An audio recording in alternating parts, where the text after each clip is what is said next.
Hello and welcome to my YouTube channel, My Remote Class. A couple of days ago, I took class on the life processes, the first part, that is the plant nutrition as well as the holozoic nutrition.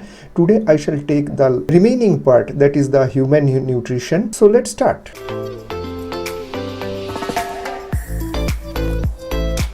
One cannot think well, sleep well if one has not dined well. This is the famous quote from the renowned author Virginia Woolf. This is actually absolutely correct, and we daily eat so many kinds of food, so many varieties of food, so many tastes of food. Even in my state, West Bengal, there are innumerable delicious items. Daily we consume 1 to almost 2 kgs of food, so which reaches about 365 kgs per year and over 28,800 kgs in whole lifetime. So all these foods get digested by our digestive system, which comprises 10 organs covering 9 meter and 20 specialized cells. So the question comes in our mind, what is digestion? This is a process by which the complex food substances are broken down into simpler food substances by the enzymes so that they can be absorbed in blood, they can go to the cells. Going there, the energy is produced, and this energy is required for all the daily life activities, for our growth, for providing immune system, and so many things. So this is the structure of our alimentary canal, which starts from mouth, then it goes to pharynx, then comes esophagus, followed by stomach, small intestine, large intestine, rectum and anus. So in short, we can tell this is a pipe which starts from mouth and ends in anus. And along with this alimentary canal, there are several glands which actually help in digestion. These are known as the associated glands for digestion. These are salivary glands, gastric glands, liver and pancreas. So here you can see in this picture that there are 3 pairs of salivary glands are present. These are parotid, sublingual and submandibular. Parotid is the largest salivary gland. They produce the lysozyme enzymes as well as the salivary amylase or the ptyalin enzymes. Then comes the gastric glands, which comprises several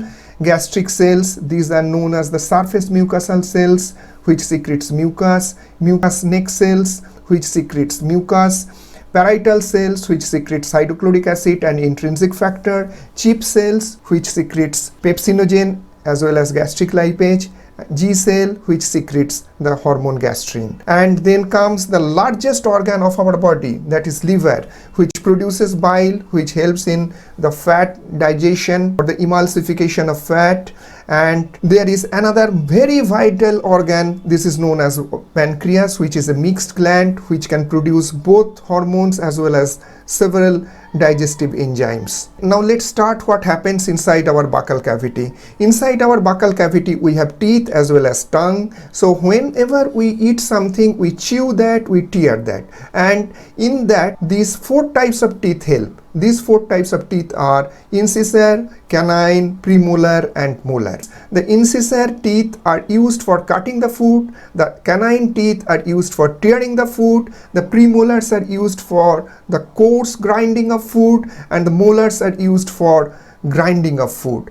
Now when all these things happen, this tongue just rolls the food substances inside the esophagus, and before that it gets wet with the help of saliva, which is secreted by the 3 pairs of salivary gland. So here you can see the parotid gland is present just under the ear, the submandibular gland is present below the jaw, and the sublingual gland is present below the tongue, and they produce lysozyme, the antibacterial enzymes, as well as salivary amylase or ptyalin. Now here is the chemical reaction which takes place inside the buccal cavity. Whenever we take boiled starch or glycogen, the salivary amylase acts on it and it converts it into maltose, isomaltose and limit dextrin. Now let's see what happens in esophagus. The taking of food from mouth to the stomach by peristaltic movement takes place in esophagus. So generally comes in our mind, what is peristaltic movement? Actually it's a rhythmic movement which takes place in the lining of the alimentary canal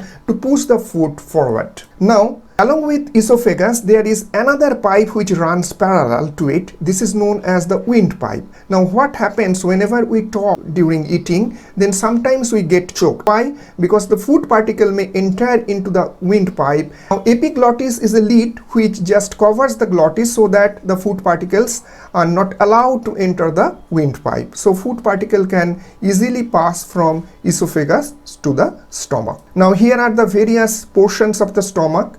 One is called the fundus, another one is known as the body, another one is known as antrum, the cardiac, and the pylorus.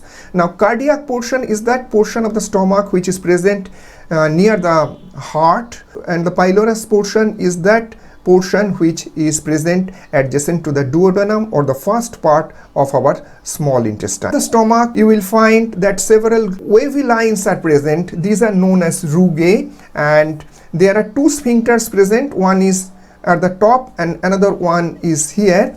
This first sphincter is also known as the lower esophageal sphincter, which allows food substances from esophagus to the stomach. And in the stomach, the food substances resides around 3 to 4 hours, converted into chyme and hydrochloric acid, as well as the pepsinogen enzymes helps in digestion of proteinous substances. And pyloric sphincter is second sphincter. When it opens up, the food substances or the chyme enters the first part of the small intestine, that is the duodenum. And here you can see in this picture, the stomach is linked with the small intestine. The small intestine is named small, but it is actually very long in structure. It is almost about 22 feet in length, and it is called small because the lumen of it is smaller than the large intestine. And this small intestine has been divided into several parts. One is called the duodenum, that is the first part, then jejunum, the second part, and the ileum, the last part or the third part. And here you can see there is a membranous structure which is called mesentery, which keeps all these substances intact position so that the digestion or the absorption can take place very smoothly. And in the small intestine, there are several finger-like projections. These are known as villi, and on the surface of the villi you will find that there are several brush-like structures. Here you can see the brush-like structures. These are novoidal epithelial cells, and these cells are also known as the enterocytes, and these small brush-like structures are known as the microvilli. And entire system just increases the surface area of the small intestine so that the absorption can take place properly. And in the small intestine, intestinal juice comes out from several glands of the small intestine. This intestinal juice includes the enzymes for digesting starch, for digesting proteins, and for digesting fats. For example, maltase is the enzyme which converts maltose into glucose. Lactase converts lactose into glucose and galactose. Sucrase converts sucrose to glucose and galactose. In case of proteins, the peptones gets converted into amino acids with the help of epsin. Trypsinogen gets converted into trypsin with the help of enterokinase. And finally, the lipase enzyme converts fat into fatty acids and glycerols. And here is the largest organ of our body. This is known as the liver. This is also known as the biochemical laboratory of our body, and it produces bile which gets stored in the gallbladder, and from the gallbladder the bile is released as and when required. So actually these biles, it helps in breaking down of fat substances into several small particles so that the enzymes can react upon it and digest it. Now, one thing keep in mind that the liver doesn't produce any enzyme, but it helps in digestion. Now, this is the sac which is present below the liver. This is known as the gallbladder. It stores bile which is produced by the liver, and after meals the gallbladder is empty and flat like a deflated balloon, and before a meal the gallbladder may be full of bile and about the size of a small pear. Now this is another very vital organ. This is known as pancreas, which is present below the stomach, and it secretes pancreatic juice which contains several digestive enzymes. Here you can see that several digestive enzymes are shown here which helps in digestion of fat, starch and proteins. For example, lipase converts fat into fatty acids and glycerol,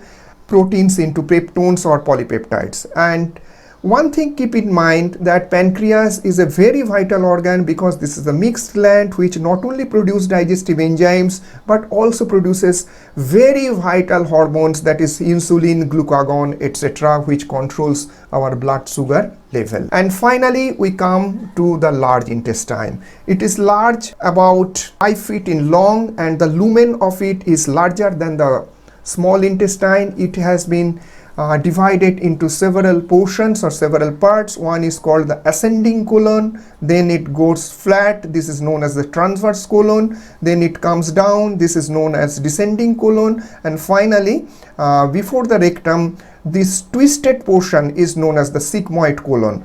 Then it moves to rectum and finally it goes to anus. So this is all about our digestive system, and I hope you have enjoyed my class, and if you have liked my class, then do subscribe my channel, like and share, and don't forget to comment. Thank you.